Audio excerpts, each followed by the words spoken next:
Hey, what's up? This is Chosen. This is going to be a Raid Shadow Legends video about what is the best dungeon to grind. So let's get into it.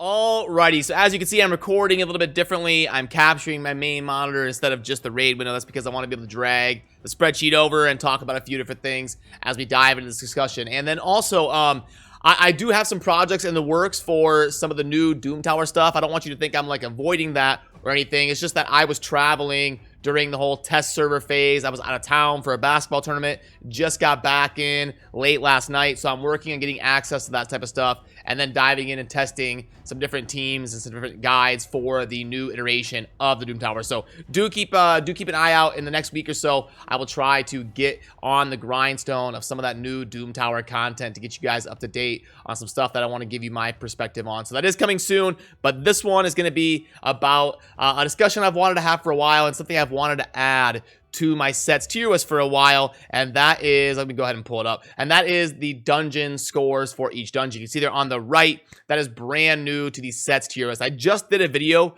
probably about 5 days ago or so, ranking the or doing version 2.0 of my sets tier list, and I thought, you know what, while I'm on it, while I'm working on this thing, why don't we talk about what's the best dungeon to grind, and let's get it graded. You can see there over on the right side, we've got the different dungeons and their scores. And then when you see the scores, like Fire Knight 24.4, lower is better because that's going to correlate with the average rank of the sets in there. So you can see like number 8, Stun, number 9, Savage. And so lower is going to be better. So it goes Fire Knight, Dragon, Ice Golem in terms of general rankings. Now, I do want to get this broken down eventually in like maybe early / mid game and then separate the end game because it's really hard to rank them in general usefulness, which is what I'm trying to do here. And that is definitely a goal of mine, to move in that direction and try to specialize it and get the rankings a little bit more spread out.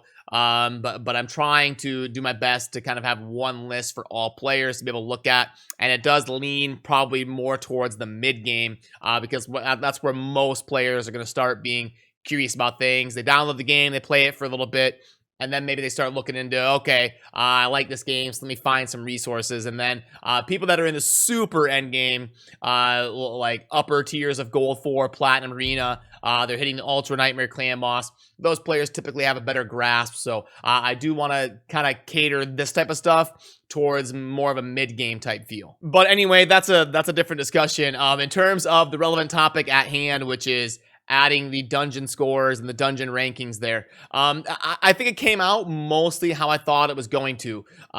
We've got Fire Knight and Dragon kind of fighting there for first and second, pretty close. And then the Ice Golem is pretty unanimously regarded as the least desirable dungeon to farm. It's the only one without a top 10 set. Its highest ranked one is Reflex at number 14. Reflex was actually recently buffed, so it was even worse before then. Reflex was down like around 22 or 23 probably. So Ice Golem got a significant buff with Reflex getting bumped up a little bit, but before that it would have been down even around like 32 range instead of 30. And then between Dragon and Fire Knight, one caveat, I do think Dragon is the better option for early to mid-game players, and then it starts to scale towards the Fire Knight once you get towards the later mid-game and then into the end game. So I do, because of speed, lifesteal, and accuracy, those three sets are great to have a good backbone of when you're in the early game. So Dragon definitely starts out as the best. Then I think it transitions to Fire Knight the more you play the game. So all in all, I'm pretty happy with how the first iteration of adding this to the sheet came out, and I think it came out mostly how I kind of thought it would. And then you won't see the spider on here, but I do want to talk about the spider for a little bit. The spider doesn't have well, I shouldn't say it doesn't have sets. I guess there are accessory sets coming to the game, but you don't really get it from the spider. So the spider is just going to be the faction side of farming those 3 jewelry slots, the ring, amulet, and the banner. But we are starting to get some accessory sets, and I do want to eventually get them on these sets tier list. I'm thinking of a way to kind of make this all work together now that we're getting a bunch of those accessory sets added to the game. But you can't farm them in the spider. So my take on where the spider would line up alongside Fire Knight, Dragon, and Ice Golem is the spider is your best source of silver per energy spent in the game. It's better than the campaign. It's better than the dragon. So if you find yourself super low on silver and there is not a specific event that is live for one of the dungeons in the game, that's a really good opportunity to go ahead and grind the spider. And then every time there's a spider tournament, you definitely want to at least probably get some of those guaranteed rewards on the right, because it is your best source of acquiring silver per energy spent if the levels are the same. Now, if you're doing Dragon 20 and you're doing Spider 10, then yeah, you're going to get more silver per energy doing Dragon 20. But all things considered, if you're doing equal levels, the Spider is going to be the best source of silver per energy spent. And then circling back to what I was talking about earlier in the video, where I do want to at some point split this off into maybe early/mid game and then end game, which sets would maybe switch the most, which sets would have their rankings change the most. So I'll talk about a couple of those that I think would really be the biggest movers if I did split things up. One of the biggest movers would probably be lifesteal, because lifesteal is amazingly crucial in the early and mid game, which is why I wanted to put it so high and put it up into S tier. But then once you get to the really end game, you're going to find yourself using lifesteal less and less once you have good teams that are developed, speed tuned, built properly with really good gear. You've got good support champions, and you've got a pretty fleshed out roster of supports and damage dealers and revivers. You're going to find yourself using lifesteal a lot less than you were when you were developing your account in the early and mid stages. But the other ones in the S tier wouldn't really change based on the area of the game you're in, I don't really think. Then in the next tier, not a whole lot of those are all pretty stable. Untouchable might go up a little bit in the end game. That's a very good set with the resistance and immunity for 2 turns. It's just a buffed immunity set. But that does bring me to the next tier, kind of segues me into immunity. Immunity would go up for the end game for sure, because once players get really developed accounts, you start to see like full immunity teams, and it can be a very crucial set for tag team arena and arena in general. So immunity would definitely slide up the board in the end game. Accuracy would actually slide up the board a little bit if I was building this for the early game. I got it down at 24 right there. That would probably be up around 12 or 13 if you're talking about the stages of developing account, because that 40 accuracy, when you don't have good banners yet, that is a really, really massive help in the early and mid game. So accuracy would go up a lot if this were built for just the early game. Immunity would go up a lot if this were built just for the end game.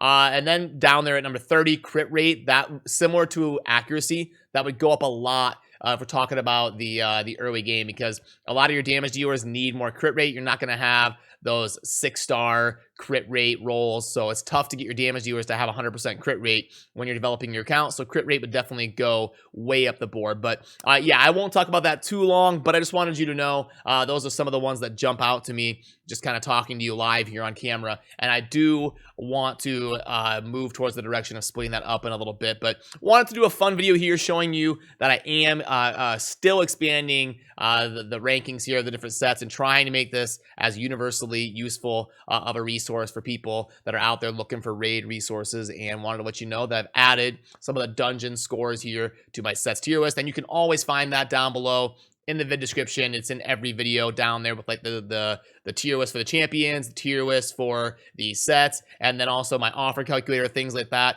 are in the description of every single video where you can find it. And I'll let you know when big updates like this happen to those different lists down below. So that'll do it for this one. And as always, let me know what you think. If you think I'm way off base on something, if you want to give your input on something, I do go back and read through comment sections to see what people are thinking. Most notably, I used to rate Divine Speed way down because it's really hard to acquire, but people let me know in the comment section, like, hey, just rank the sets. Like, don't take into consideration the difficulty of acquisition. Just rank the sets and let people kind of figure that out on their own. So I listened and I moved Divine Speed way up there to number 1 because I'm not taking into account how hard it is to acquire the set, which I did before. So I do listen to what you guys say for input, and I do base my decisions on the different resources that I try to put together based on what the community is telling me. So thank you for your input, and I hope you continue to provide that down in the comment section, because it definitely helps me grow and make better content for the raid community. So, and then yeah, in terms of answering the question and the topic of the video